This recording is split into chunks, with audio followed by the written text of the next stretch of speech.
wholeheartedly. They're doing their job so I can do mine. And if they don't do their job effective, my job doesn't count. So I understand the pecking order there. Only thing is the pecking order is messed up by so many people in DC. Oh, it's great. It's a nightmare when the person filing for their VA, a lot of the Vietnam vets are just now, and Desert Storm folks are just now starting to file. They're real late doing it.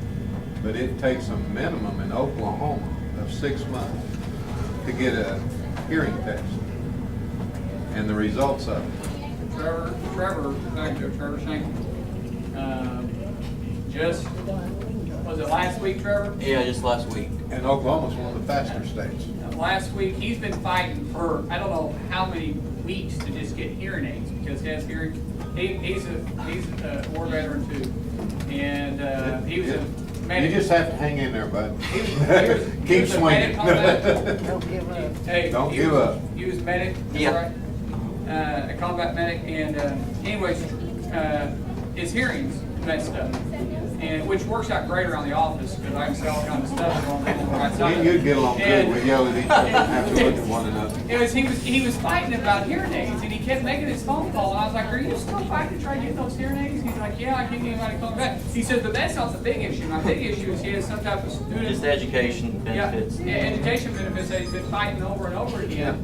I was like, "This is absolutely You crazy." just have to keep, I tell the guys I work with, the guys and a couple of gals, is we'll fill out more paperwork, we'll do the appeal process, you just have to keep swinging. Shouldn't be that hard. I will say one thing for Dan Bourne, he was a great champion of that. Well, I mean, he was really good. I hope to be that, but since he set the bar that high, I hope to be better. It's really good. And my last question is, how do you feel about Second Amendment? Typically, I have one on me, so I can show you. Well, that's, I took mine out before I come in to eat. But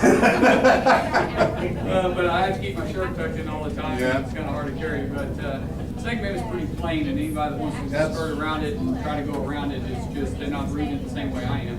And it's spoken extremely blunt. And Obama's, from what I was told here about a while back with somebody that's supposed to be fairly informed of Second Amendment rights and whatever, Obama wants to sign an international treaty yeah, with the UN. with the UN, but doesn't that treaty have, and I may be wrong, doesn't it have to be verified It doesn't by make Congress any and difference. Senate? No, even after there's the no signature? treaty that can jump the Constitution. And he can write whatever executive order he wants, he can do whatever he wants, but there's no treaty that can jump our Constitution unless it gets voted by 2/3 of the state. That's it. And anything can be changed on the Constitution. But that's still scary that he's even considered. It just shows more the reason why we shouldn't be involved in the UN. UN's not our friend. Any other questions before we come to close? Anything real quick? Because if not, I appreciate everybody's time. Thank you so much.